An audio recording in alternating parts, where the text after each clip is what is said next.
আসসালামু আলাইকুম ভিউয়ার। আজ 24শে এপ্রিল 2024। আপনারা দেখছেন আন্তর্জাতিক প্যাসেঞ্জার টার্মিনাল শার্শা যশোর। তো প্রতিদিনের মতন বেনাপোল বর্ডার ইমিগ্রেশনের নতুন নতুন কিছু ইম্পর্টেন্ট আপডেট আপনাদের শেয়ার করব। আজকে আপডেটের মধ্যে সবথেকে ইম্পর্টেন্ট বিষয় আছে ভিসা। তো আজ সকালে একটা লক্ষ্য করা গেছে যে একটা ফ্যামিলি ছিল যেখানে 3জন কিংবা 2জন ক্যান্সার পেশেন্ট ছিল, টোটাল 4জন।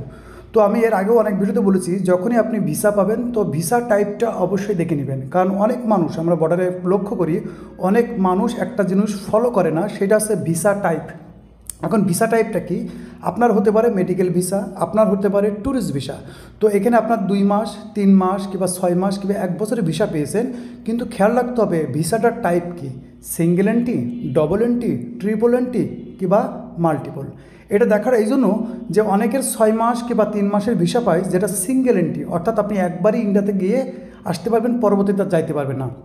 তো অনেকেই মনে করে যে আমার যেহেতু 3 মাস কিংবা 6 মাসের ভিসা, তো আমি 3 মাস 6 মাসের মধ্যে আমি যতবার আসা যাওয়া করতে পারি। এটা কিন্তু অনেক সময় এই জিনিসটা আমরা লক্ষ্য করি যে অনেক মানুষ কষ্ট করে বাড়ির থেকে আসার পরে, ঢাকার থেকে জার্নি করে আসার পরে আবার রিটার্ন যেতে হয়। যেমনটি আজকে সকালে একটা ফ্যামিলির সাথে হয়েছে, যেখানে 2জন একজন ক্যান্সার পেশেন্টও ছিল, যারা এখন ফেরত যাওয়া লেগেছে, কারণ তাদের ভিসা ছিল সিঙ্গেল এন্ট্রি। তারা একবার গিয়েছে, হয়তো 3 মাস কিংবা 6 মাসের ভিসা আছে, সে ভেবেছে হয়তো যে এই ভিসা আমি আবারও যেতে পারবো। তো এই জিনিসটা লক্ষ্য রাখবেন, যখনই ভিসা পাবেন ভিসা টাইপটা দেখবেন যে আপনার সিঙ্গেল এন্ট্রি, মাল্টিপল কিংবা ডবল এন্ট্রি কিংবা ট্রিপল এন্ট্রি।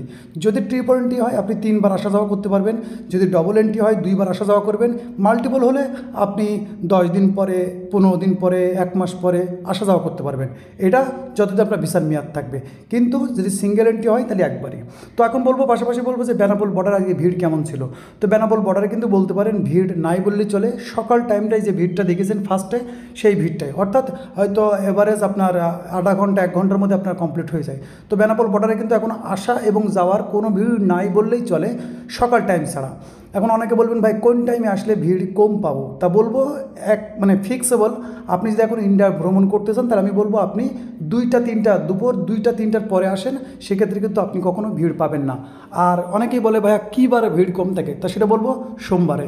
এবং ইন্টারপ্রেনার আছে যে অনেক ভাই ব্রাদার যে বিষয়টা প্রতিনিয়তই জিজ্ঞেস করে, যেটা আমরা কিন্তু আমার ইউটিউবের কমিউনিটিতে স্টোরিতে পোস্ট করে দিই, ফেসবুকের স্টোরিতে পোস্ট করে দিই রেগুলারভাবে, সেটা আছে বাংলা টাকার রেট, বাংলা টু ইন্ডিয়ান। তো সেটা কিন্তু আজকের 72 টাকা প্লাস আছে, অর্থাৎ 24/4 নাও এখনও পর্যন্ত 72 টাকা প্লাস আছে। এটা আপেও যেতে পারে, ডাউনে যেতে পারে।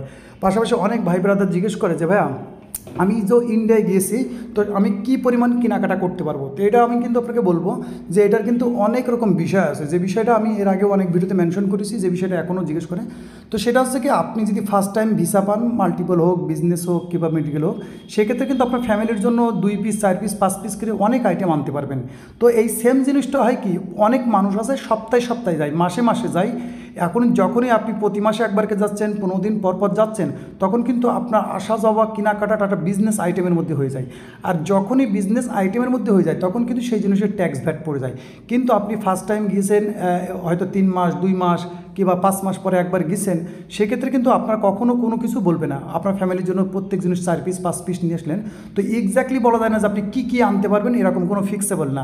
আপনি আপনার ফ্যামিলির জন্য অনেক কিছু আনতে পারবেন, কিন্তু আপনি যদি প্রতিদিন, প্রতি সপ্তাহে, প্রতি 10 দিন 15 দিন পরে, প্রতি মাসে একবারকে যান, সেক্ষেত্রে কিন্তু 2 থেকে 3 বার জার্নি করার পর আপনি কিন্তু বিজনেস আইটেমের মধ্যে পড়ে যাবেন।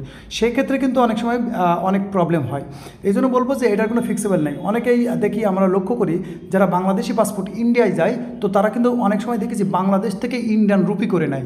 সেক্ষেত্রে কিন্তু আপনার ইন্ডিয়ান কাস্টমসে কিন্তু আপনার ঝামেলা হবে।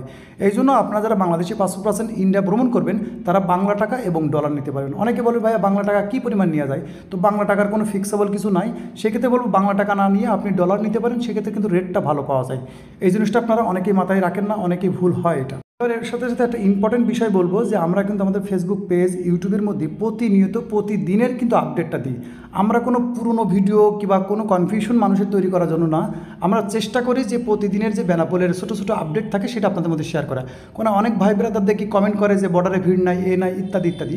তো আমরা যেহেতু বর্ডারেই থাকি, তা প্রতিনিয়ত চেষ্টা করি বর্ডারের লাইভ ভিডিও, অর্থাৎ প্রতিদিনের জিনিসটাই আপনাদের মধ্যে শেয়ার করার চেষ্টা করি। এই জন্যই আপনারা চেষ্টা করবেন আমাদের ফেসবুক পেজ এবং ইউটিউব এগুলো চেক করার জন্য। আমরা কিন্তু প্রতিনিয়তই প্রতি জিনিসটাই যে জিনিসগুলো আমরা ভিডিওতে কমপ্লিটলি বলে রেখেছি সেই জিনিসটা আবার থেকে অনেকেই জিজ্ঞেস করে। এই জন্য আমাদের ভিডিওটা কমপ্লিটলি দেখবেন। আশা করি আমাদের ভিডিওর মধ্যে কোনো ভুল ইনফরমেশন পাবেন না, অবশ্যই আপনার উপকারিতা ইনফরমেশন অবশ্যই পাবেন, কারণ আমরা চেষ্টা করি প্রতিনিয়ত। তো আমাদের ভিডিও ভালো লাগলে অবশ্যই আমাদের চ্যানেল সাবস্ক্রাইব করবেন, আমাদের ফেসবুক পেজ ফলো দিয়ে রাখবেন এবং ভিডিওটা বেশির থেকে বেশি শেয়ার দিয়ে রাখবেন, যাতে করে আপনার একটা শেয়ারে অনেকে হেল্পফুল থাকবে। ততক্ষণ সবাই ভালো থাকবেন, নিজের খেয়াল রাখবেন।